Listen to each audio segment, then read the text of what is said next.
দুটো দাঁত তোলা হলো, ঠিক আছে, একটা এদিকে আর একটা ওইদিকে। কয়েকটা নিয়ম বলছি, সেগুলো ফলো করতে হবে। যে তুলোটা দিয়েছি সেটা এখন 8 ঘন্টা ওখানে থাকবে, দাবিয়ে রাখবে তুলোটা, ঠিক আছে।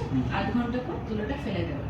একটা বাটি আইসক্রিম কিনবে, আইসক্রিমটা যে জায়গাগুলোয় দাঁত তোলা হয়েছে ওখানে গলিয়ে গলিয়ে একটু লাগিয়ে লাগিয়ে আস্তে আস্তে করে খাবে।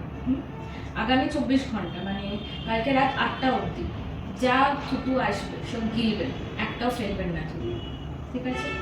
এখন 2-3 দিন যা খাবেন নরম খাবেন, একদম ঠান্ডা করে বা নর্মাল টেম্পারেচারে খাবেন। গরম চা, কফি, দুধ যাই হবে কিছু খাবেন না। যদি ব্যথাও হয় বা কিছু হয় গরম শেক লাগাবেন না, নাহলে কিন্তু ফুলে যাবে, ঠিক আছে। এখন এই কদিন যাই খাবেন ঝাল চারা খাবেন, ঠিক আছে। কালকে রাত 8টার সময় একটা হালকা উষ্ণ গরম জলে একটু নুন দেবেন, নিয়ে দিনে 2 থেকে 3 বার কুলকুচি করবেন 10 দিনের জন্য, ঠিক আছে। স্ট্র দিয়ে এখন কিছু খাবেন না আগামী 2-3 দিন, ঠিক আছে।